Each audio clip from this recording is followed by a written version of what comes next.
You're an actual pro. Most of us will never get to your level, but everybody wants to become faster. When you think about getting faster, where do you start with a rider? Is it fitness, skills, mindset? Yeah, it's kind of, I think it's all the above. So I like to say like bike racing is like 30% fitness, 30% or a third fitness, a third mindset, and a third everything else. So the first two are pretty important.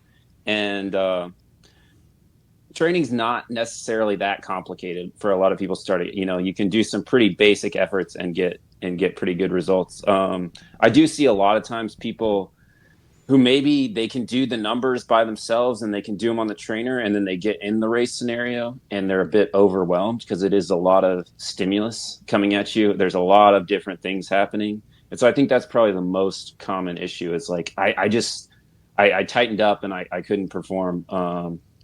And a lot of that too might be, I think a lot of cyclists aren't necessarily the most athletic outside of cycling. Some people come from other sports, but I think a lot of people are more the exerciser type, where they're really fit and they can produce a lot of power, and then they maybe don't know how to position themselves within a pack, which is, you have to do it to kind of figure out how to slide around and put yourself in a winning position.